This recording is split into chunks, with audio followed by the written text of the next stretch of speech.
नमस्कार, ये रेडियो जागो 90.4 एफएम है।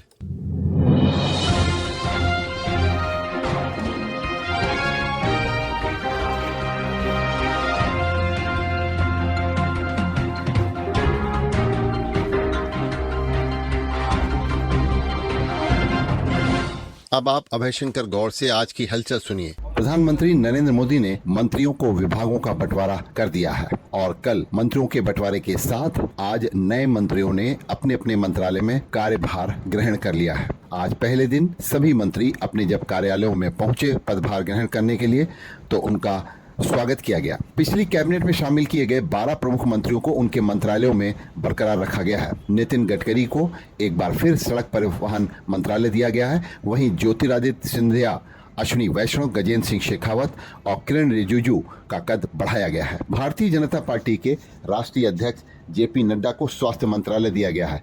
उनके पास एक और महत्वपूर्ण मंत्रालय रसायन और उर्वरक भी होगा। नई सरकार में जेपी नड्डा को वरिष्ठता के क्रम में चौथे स्थान पर रखा गया है। कृषि, किसान कल्याण और ग्रामीण विकास मंत्रालय शिवराज सिंह को दिया गया है और उनका कद भी बढ़ाया गया है। इसी तरीके से हरियाणा के पूर्व मुख्यमंत्री मनोहर लाल खट्टर को आवास, शहरी और ऊर्जा मंत्रालय जैसे महत्वपूर्ण मंत्रालय दिए गए हैं। पीयूष गोयल को वाणिज्य और उद्योग, धर्मेंद्र प्रधान को शिक्षा, सर्बानंद सोनोवाल को जल परिवहन मंत्रालय में बरकरार रखा गया है। सहयोगी दलों में एनडीए के तेलुगु देशम और जनता दल यू को भी अहमियत दी गई है। जनता दल यू के लल्लन सिंह को पंचायती राज, पशुपालन, डेयरी और तेलुगु देशम पार्टी के राममोहन नायडू को नगर विमानन मंत्रालय, वहीं लोजपा के रामविलास ग्रुप के चिराग पासवान को खाद्य प्रसंस्करण मंत्रालय आवंटित किया गया है। मंत्रिमंडलीय सुरक्षा समिति यानी सीसीएस में निर्मला सीतारमण, राजनाथ सिंह, अमित शाह और एस जयशंकर बने रहेंगे और ये सभी सुरक्षा समिति के मंत्रालय भारतीय जनता पार्टी कोटे के मंत्रियों के पास गए हैं। अब देश भर में नेशनल हाईवे और एक्सप्रेसवे पर जल्द सैटेलाइट आधारित टोल वसूली प्रक्रिया शुरू होगी।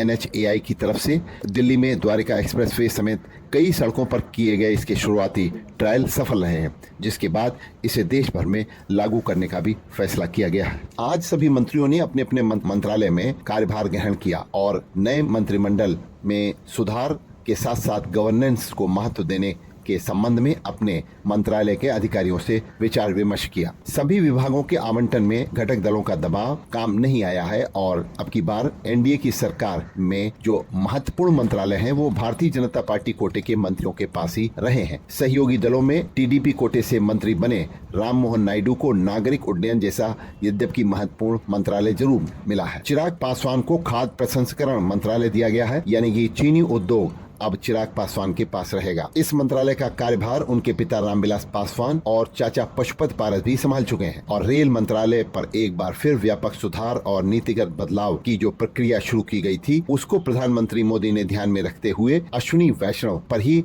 रेल मंत्रालय का भरोसा जताया है। आज अश्विनी वैष्णव ने भी अपने मंत्रालय में कार्यभार ग्रहण किया। राष्ट्रीय लोक दल के जयंत चौधरी को कौशल मंत्रालय का स्वतंत्र प्रभार देने के साथ साथ उन्हें शिक्षा मंत्रालय में भी राज्य मंत्री का दायित्व दिया गया है। जयंत चौधरी पहली बार आज मंत्री बने और उन्होंने अपने मंत्रालय में कार्यभार ग्रहण किया। अनुप्रिया पटेल को स्वास्थ्य व परिवार कल्याण मंत्रालय में स्वास्थ्य परिवार कल्याण के कैबिनेट मिनिस्टर जेपी नड्डा के साथ एक बार फिर पूर्व की भांति रखा गया है। प्रधानमंत्री नरेंद्र मोदी के तीसरे कार्यकाल की शुरुआत करते हुए पूर्व राष्ट्रपति प्रतिभा पाटिल और पूर्व प्रधानमंत्रियों मनमोहन सिंह और एचडी देवगौड़ा को फोन करके उनका आशीर्वाद भी प्रधानमंत्री ने लिया। भारतीय निर्वाचन आयोग ECI अब बिहार, उत्तराखंड और हिमाचल प्रदेश सहित 7 राज्यों की 13 विधानसभा चुनाव पर उपचुनाव की तारीखों का घोषणा कर दी है और इन 13 सीटों पर 10 जुलाई को मतदान कराया जाएगा और 13 जुलाई को मतगणना की जाएगी। बाजार नियामक सेबी ने मौजूदा निवेशकों को बड़ी राहत देते हुए नॉमिनी से जुड़े नियमों में बड़ा बदलाव किया है। इसके तहत नामांकन का विकल्प न देने पर डीमैट और म्यूचुअल फंड खातों पर रोक लगाने का नियम अब खत्म कर दिया गया है।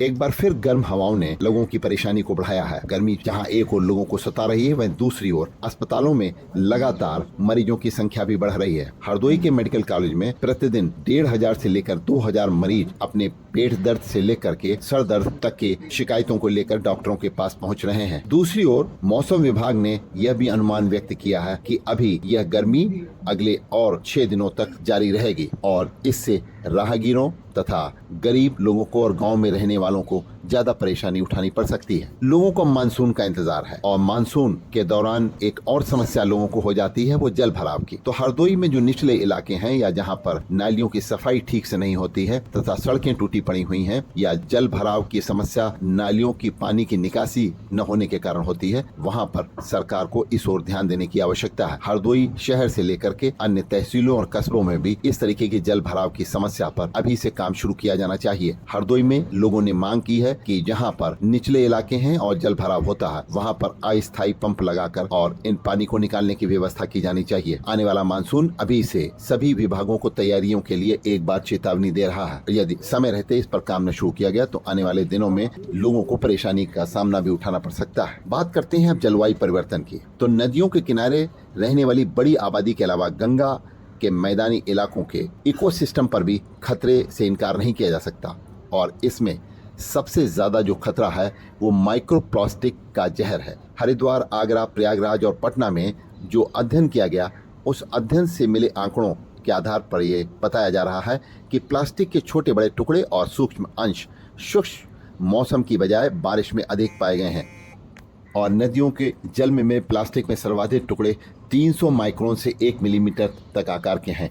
प्लास्टिक के बड़े टुकड़े जब टूटकर छोटे छोटे सूक्ष्म कणों में इन नदियों में मिल जाते हैं तो उन्हें माइक्रोप्लास्टिक कहा जाता है। इसके साथ ही कपड़ों और अन्य वस्तुओं के माइक्रोफाइबर के टूटने पर भी माइक्रोप्लास्टिक बनते हैं। आमतौर पर प्लास्टिक के 1 माइक्रोमीटर से 5 मिलीमीटर के टुकड़ों को माइक्रोप्लास्टिक कहा जाता है। इस प्रदूषण को कम करना होगा। नाले और नालियों की सफाई समय पर कराई जानी चाहिए। लोगों को जागरूक करना है कि वो प्लास्टिक का उपयोग न करें और करने वालों पर फाइन लगाया जाए। बड़े नालों को ढका जाए ताकि लोग सीधे उसमें पॉलिथीन न डाल सकें। लेकिन अभी भी सरकार को इस ओर काफी ध्यान देना है और काफी काम करना है। बात करते हैं नीट की परीक्षा करने वाले परीक्षार्थियों की। तो डॉक्टरी की पढ़ाई करने का सपना देखने वालों छात्रों के लिए किसी स्वप्न की तरह होती है नीट की पढ़ाई। दुनिया की सबसे बड़ी प्रवेश परीक्षाओं में एक है नीट। इसे कहते हैं national eligibility cum entrance test. और अब की बार जो परीक्षाएं हुई हैं उसमें बच्चों ने मेहनत करी है और मेहनत के बाद जो परिणाम का इंतजार होता है वो बहुत बड़ा होता है। तो आखिर ऐसी क्या हड़बड़ी थी कि बिना पूर्व सूचना के 10 दिन पहले ही अचानक मेडिकल प्रवेश परीक्षा के नतीजे घोषित कर दिए गए। और प्रतियोगी परीक्षाओं के रूप में इस तरीके से